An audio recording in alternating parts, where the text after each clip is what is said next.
नमस्ते, अस्सलाम वालेकुम। दोस्तों, आज सुबह महिंदा राजपक्षे श्रीलंका के राष्ट्रपति ने इस्तीफ़ा दे दिया है।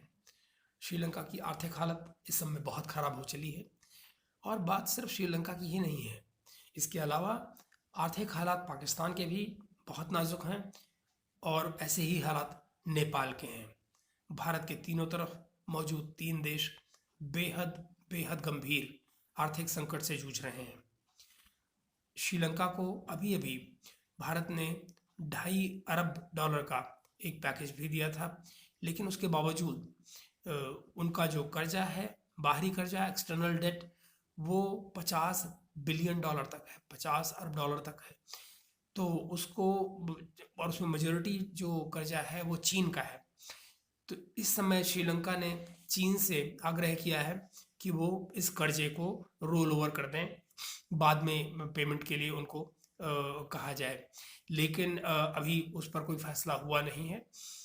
भारत इससे ज़्यादा शायद बहुत कुछ कर नहीं सकता था आर्थिक तौर पर, सिवाय इसके कि शायद इनको आर्थिक पैकेज और दिए जाए, जिससे कि कम से कम भारत की जो सुरक्षा की कंडीशंस हैं, सिक्योरिटी का जो एनवायरनमेंट है भारत के चारों तरफ, वो ना ख़राब हो।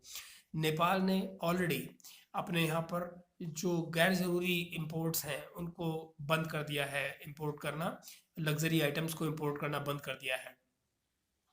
आज सुबह जो श्रीलंका में हालात बने, उसमें कुछ ये हुआ कि राष्ट्रपति के ऑफिस के बाहर इनके जो सपोर्टर्स थे महिंदा राजपक्षे के, उन्होंने जो प्रोटेस्टर्स हैं जो इस समय वहाँ पर प्रोटेस्ट कर रहे हैं उन पर, और ये सभी protesters by the way unarmoured हैं, निहत्थे हैं, उन पर हमला किया और उस हमले के बाद में हालात लगातार बिगड़ते चले गए। जो ये प्रोटेस्ट हो रहे हैं इनमें हर धर्म के लोग शामिल हैं, हर एथनिसिटी के लोग शामिल हैं। तो ऐसा भी नहीं है कि कोई वर्ग विशेष इन प्रोटेस्ट में शामिल हो रहा है, सभी लोग इसमें शामिल हैं। हालत ये भी बनी कि जब पुलिस को इन्हें वाटर कैनन से या टीयर गैस से रोकने के लिए कहा गया, तो इसका इस्तेमाल तो किया गया, लेकिन शायद वाटर कैनन्स को इतनी ताकत से इस्तेमाल नहीं किया गया कि प्रोटेस्टर्स पर कोई ज़्यादा फर्क पड़ता, लिहाजा वो चलते रहे, प्रोटेस्ट वहाँ पर होते रहे।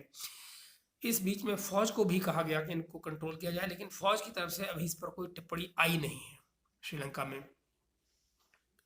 इन इन इन बदलते हालात के बीच में महिंदा राजपक्षे को यही सही लगा कि वे विपक्ष से इस बात की डिमांड करें कि वे मिलकर एक यूनिटी गवर्नमेंट बनाएं, और उन्होंने अपने पद से इस्तीफा दे दिया है। इस बीच में उनका अपना जो पैतृक घर है हेम्बनटोटा में, उसको जला दिया गया है। इनफैक्ट इनके तमाम नेताओं के घर जहाँ कहीं भी हैं, उन्हें इस समय पब्लिक जला रही है।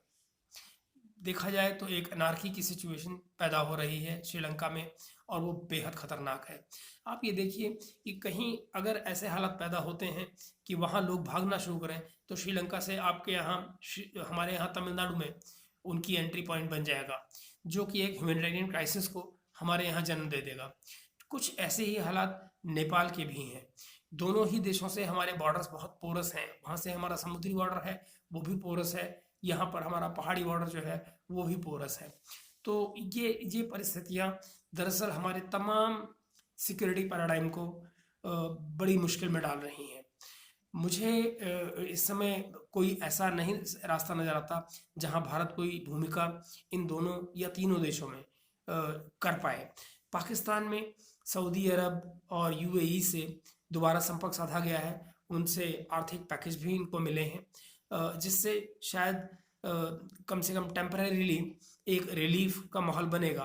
हालांकि इस रिलीफ के माहौल की कोई गारंटी नहीं है, क्योंकि आज ही उनका स्टॉक मार्केट बुरी तरह से क्रैश हुआ है। 1500 से अधिक अंकों से स्टॉक मार्केट नीचे गिरा है। तो इसके भी बाज़ार पे अपने असरात होंगे, महंगाई बढ़ेगी, इन्फ्लेशन बढ़ेगा। तो इन सब से पाकिस्तान में क्या हालात पैदा होंगे, ये आने वाले दिनों में और भी ज़्यादा देखने का विषय होगा।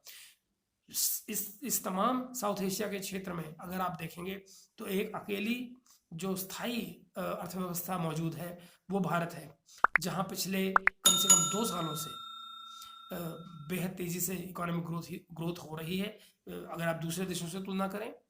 हमारे यहाँ पर जो नए स्टार्टअप्स का जो माहौल बना हुआ है, वो भी इस समय लगभग दुनिया में सबसे अच्छा कहा जा रहा है।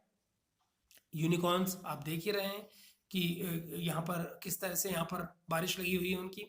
तो इन तमाम परिस्थितियों के बीच में हमारे लिए इस समय मुश्किल हो रही है ये कि कैसे हमारी सरकार इन परिस्थितियों में इन तीनों देशों से अपने संबंध बनाकर ऐसा रख पाए कि इनकी तरफ से हमारे यहाँ पर जो ह्यूमैनिटेरियन क्राइसिस के चलते लोग आने वाले हैं या आ सकते हैं, उनको रोका जाए, ताकि कोई स्थितियाँ ऐसी न बने कि हमारे ऊपर भी उसका आर्थिक इम्पैक्ट आने लग जाए।